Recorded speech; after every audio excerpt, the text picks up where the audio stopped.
আসসালামু আলাইকুম। দেশ বিদেশ টিভি থেকে হুসেন বলছি। আমার চ্যানেলে সবাইকে স্বাগত।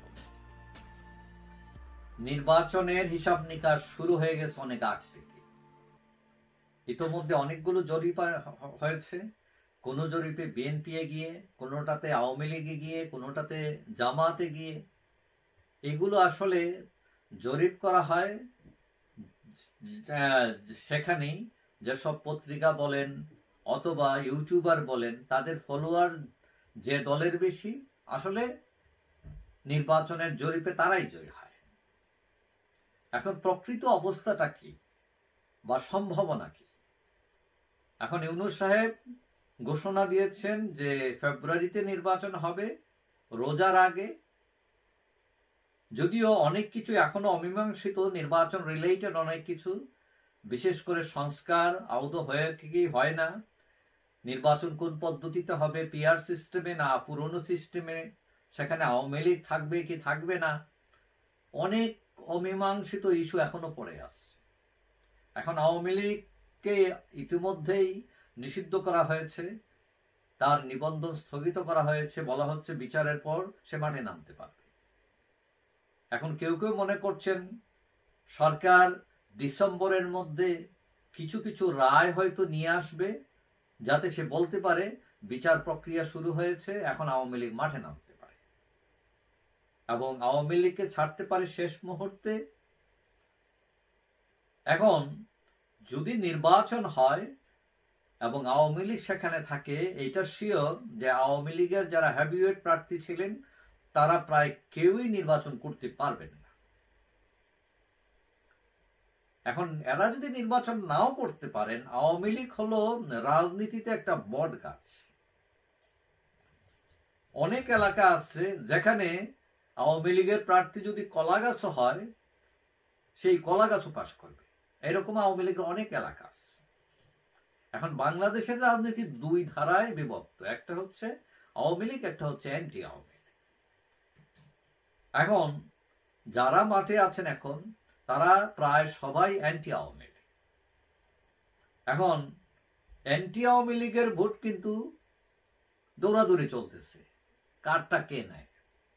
কিন্তু আওয়ামী লীগের সুবিধা হচ্ছে তার যে ভোট সেটা খুব বেশি এদিক সেদিক হবে না, বর্জ্য 10%। এটা হচ্ছে আগের হিসাব।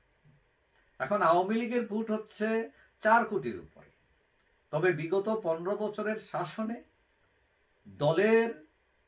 দলের প্রতি অসংখ্য মানুষের ক্ষোভ আছে, এমনকি দলের ভেতরের মানুষও ক্ষোভ আছে বিভিন্ন কারণে। এখন এইবার যদি আওয়ামী লীগের ভোট ছুটেও যায়, ধরলাম 20% ছুটেই গেল, তারপরে আওয়ামী লীগের ভোট কত থাকে? 4 কোটি ভোট যদি হিসাব করেন 20% কমে গেলে তার ভোট থাকে এখনো 3 কোটি 20 লাখ।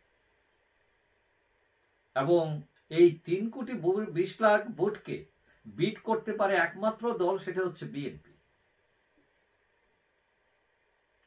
এখন মনে করলাম আওয়ামী লীগের জনপ্রিয়তা 20% হ্রাস পেয়েছে, তাহলে আওয়ামী লীগের 20% হ্রাস পেলে আওয়ামী লীগ কত সিট পায়?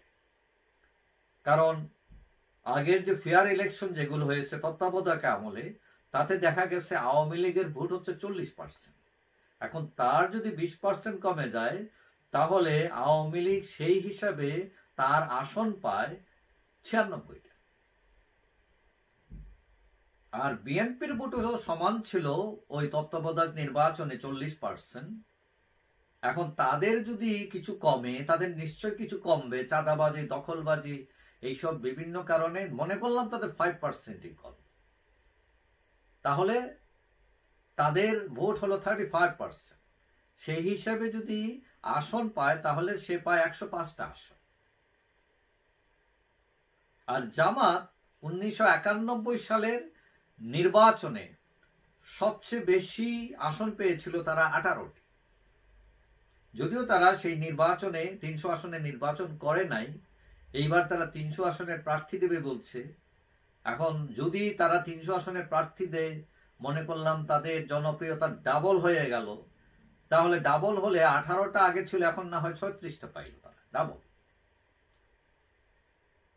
তাহলে আর থাকলো কত?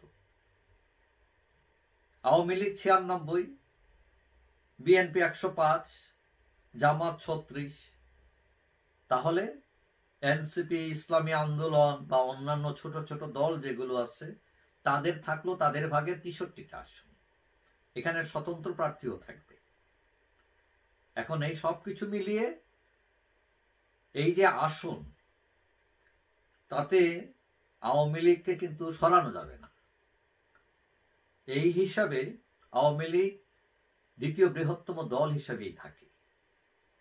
এখন এই হিসাবটা হচ্ছে আওয়ামী লীগ নির্বাচনে থাকলে সেই হিসাব, আর আওয়ামী লীগ যদি নির্বাচনে না থাকে তাহলে ফাঁকা মাঠে গোল দিবে বিএনপি। তারা 250-র অধিক আসন পেতে পারে, তারা একাই, এখানে জোটফুট লাগবে না তাদের। তবে গণতন্ত্রের জন্য একচাটিয়া নিরসংকুর এই ধরনের বিজয়ও অনেকটা গণতন্ত্রের জন্য হুমকি। কারণ অতীতেও দেখা গেছে যারা এই রকম বিশাল ব্যবধান নিয়ে, বিশাল মানে কি বলা যায় 250, 200, 250 সিট নিয়ে গেছেন, পরে তারা দেখা যায় একদম গডে পরিণত হয়েছেন, যে যখন যা ইচ্ছা তাই করেছেন তারা, এবং সেটা গণতন্ত্রের হুমকির মধ্যে পড়েছে। সুতরাং পাওয়ার চেক অ্যান্ড ব্যালেন্স হইলেই ভালো হয়, শক্তিশালী বিরোধী দল থাকাও দরকার আছে। যাই হোক, সবাই ভালো থাকবেন। আশা করি দেখা হবে অন্য কোনো ভিডিওতে ইনশাআল্লাহ। আল্লাহ।